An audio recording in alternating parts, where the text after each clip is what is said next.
ಧರ್ಮಸ್ಥಳ ಪ್ರಕರಣದಲ್ಲಿ ಯಾರು ಏಟು ನೋವು ತಿಂದಿದ್ದಾರೆ ಅವರಿಗೆ ನ್ಯಾಯ ಸಿಗಬೇಕು ಅಂತ ಹೇಳಿ ನಟಿ ಸಂಜನಾ ಕೆಲ್ರಾಣಿ ಅವರು ಹೇಳಿದ್ದಾರೆ. ಹುಬ್ಬಳ್ಳಿಯಲ್ಲಿ ಗ್ರೋ ಹೇರ್ ಗ್ಲೋ ಸ್ಕಿನ್ 103ನೇ ಈ ಒಂದು ಕ್ಲಿನಿಕ್ ಉದ್ಘಾಟನೆ ಮಾಡಬೇಕಾದ್ರೆ ಮಾತನಾಡಿರುವ ಅವರು ಸಮಾಜದಲ್ಲಿ ಅನ್ಯಾಯಕ್ಕೆ ಒಳಗಾಗಿರುವಂತಹ ಅವರಿಗೆ ನ್ಯಾಯ ಸಿಗಬೇಕು ಅಂತ ಹೇಳಿದ್ದಾರೆ. ಅದೇ ನನ್ನ ಆಶಯ ಅಂತ ಹೇಳಿದ್ದಾರೆ. ಏನು ಹೇಳಿದ್ರು ನೋಡ್ಕೊಂಬರೋಣ ಬನ್ನಿ. ಇಲ್ಲದೆ ಇರೋದ್ರ ಬಗ್ಗೆ ಅದಂಬರ್ದ ಮಾತಾಡಬಾರ್ದು. ಬಟ್ ಇದೆ, ತುಂಬ ಮನಸ್ಸಲ್ಲಿ ನೋವಿದೆ. ಯಾರಿಗೆ ಏಟ್ ಆಗಿದೆಯೋ ಅವ್ರವ್ರಿಗೆ ನ್ಯಾಯ ಸಿಗಬೇಕು.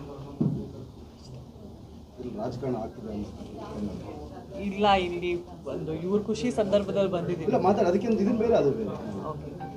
ತುಂಬ ಬೇಜಾರಿದೆ. ಏನು ನಡೀತಾ ಇದೆ ಅಷ್ಟು ಜ್ಞಾನ ಇಲ್ಲ ನನಗೆ. ಗೊತ್ತಿಲ್ಲದೆ ಇರೋದ್ರ ಬಗ್ಗೆ ಅದಂಬರ್ದ ಮಾತಾಡಬಾರ್ದು.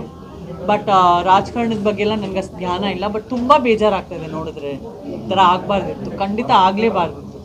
ಯಾರಿಗೆ ಸಿಗಬೇಕು, ನ್ಯಾಯ ಸಿಗಬೇಕು ಅಂತ ಯಾರ್ಯಾರಿಗೆ ಏಟ್ ಆಗಿದೆಯೋ, ಯಾರ್ಯಾರಿಗೆ ಲಾಸ್ ಆಗಿದೆಯೋ, ಪರಿವಾರದವರು ಕಳೆದು ಹೋಗಿದಾರೋ ಎಲ್ಲರಿಗೂ ನ್ಯಾಯ ಆಗ್ಬೇಕು.